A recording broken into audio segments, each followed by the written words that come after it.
Hi, everyone, and welcome back to Brian's Horror Movies for Life YouTube channel. And welcome back after a month to my 1980s horror series, where we're taking a look at 1982 specifically. We started this in August and September, and now we're back to it in November and December here, as we made our way through the month of October.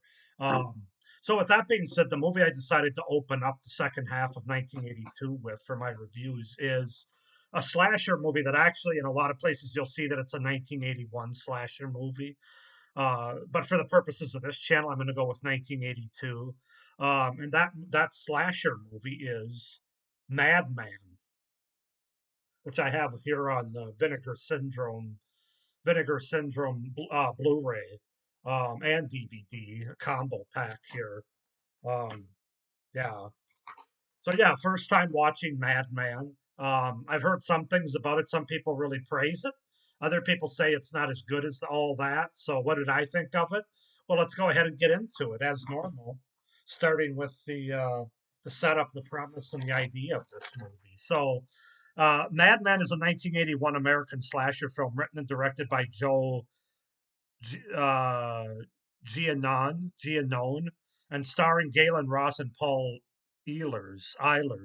The plot focuses on an axe wielding murderer named Madman Mars, who, after accidentally being summoned by a group of campers during a campfire tale, begins to stalk and murder the young adults.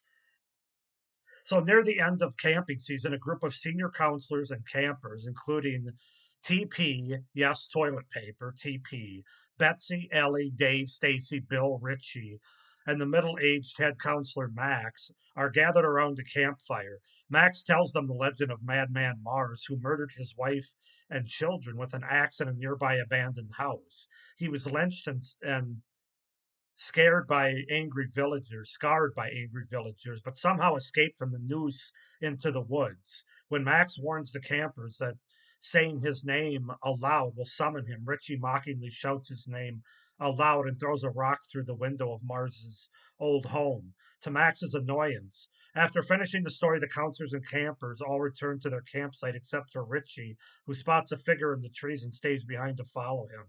Unknown to him, the figure is Mars, having been summoned by Richie's incitement. Richie enters Mars's home but finds no trace of him. Max leaves the campsite to get supplies and spends the night on his own, leaving the others in charge. The campsite's drunken chief is killed by Mars, while the other counselors relax. When Dave discovers Richie is missing, TP sets out into the woods to look for him, but is caught by Mars, who hangs him from a tree with a noose. So yeah, that's to set up the premise, the beginning of Madman from 1982. In my case, as far as the cast goes, we have Galen Ross as Betsy, actually credited as Alexis Dubin, but Galen Ross, of course, was in most notably Dawn of the Dead from 1978. Tony Fish is TP, Harriet Bass is Stacy, Seth Jones is Dave, Jan Clare is Ellie, Alex Murphy is Bill, and Jimmy Steele as Richie. So that's to set up the premise and the cast for the 1981/82 slasher movie Madman. Um, I think this is a pretty solid slasher.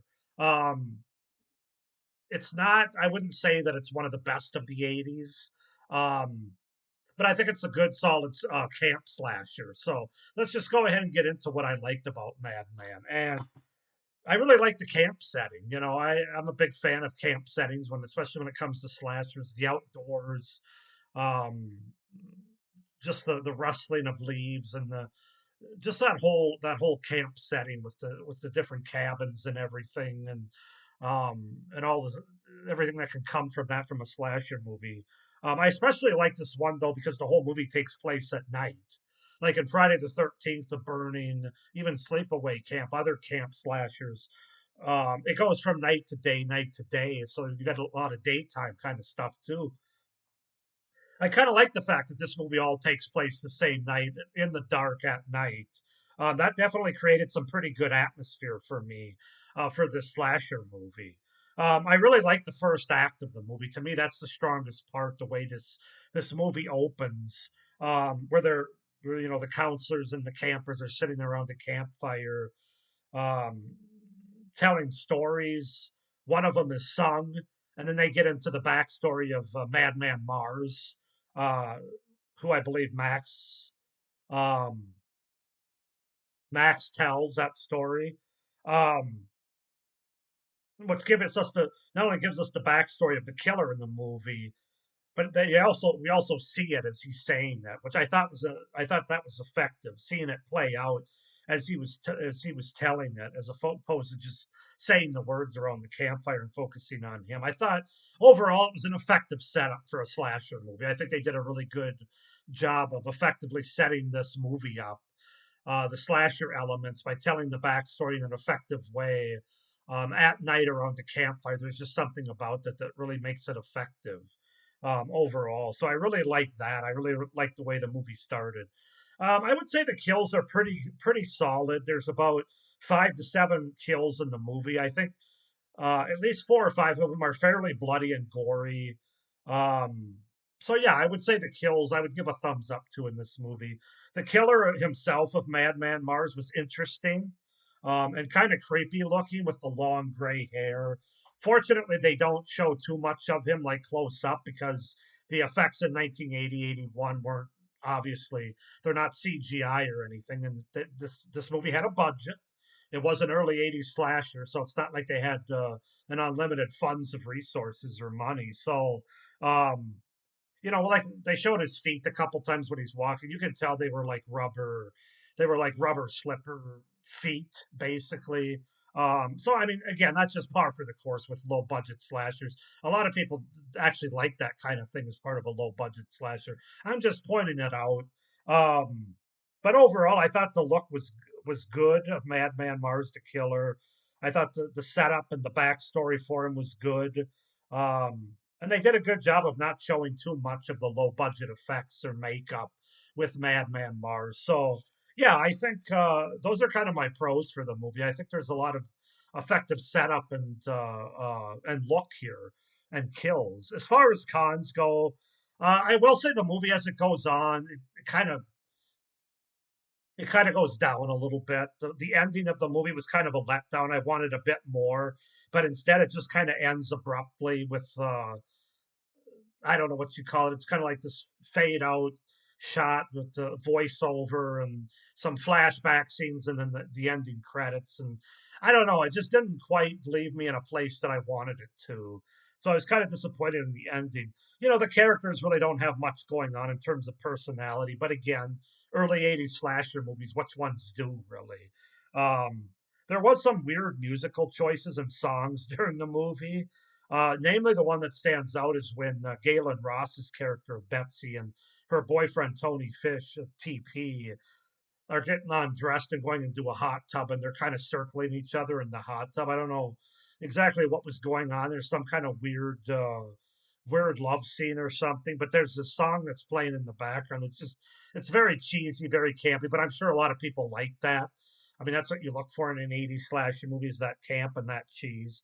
And then my final con is the blood that's used with the kills and stuff. The blood is that melted red crayon. They don't have the formula that Tom Savini talked about. They're missing the missing ingredient to make it look like real blood. So instead, it's sort of that giallo red blood. So just know that going in that it's not going to be very realistic blood. But yeah, I don't, overall, I don't think this is as strong as The Burning or several of the Friday the 13th camp movies, or even Sleepaway Camp. I wouldn't put it on that level. But I think it would say just a one tier down from there. I do think it's better than some other, like outdoor camp movies, like what am I trying to what am I thinking of? Just Before Dawn. I like it more than that. And there's another one that's escaping me right now, but I think it's solid. I really do. I think it's a solid slasher movies from the early 80s. I'm going to give it a 7.5 out of 10. So 7.5 out of 10 for Madman from 1981, 1982 for me with this part of this series. Go ahead and comment down below your guys' thoughts on Madman. If you've seen it, what you think of it. Do you like it more or less? Why or why not? Please like this video, hit the little notification bell, and subscribe to my channel if you haven't already. It would really help me out for the future and the content on my channel.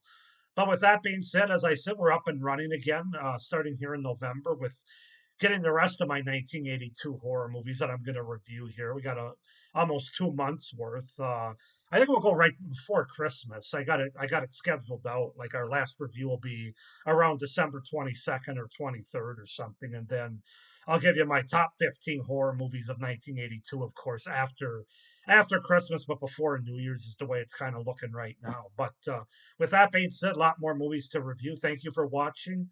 Hope you're doing well, but as always, stay scared. Bye.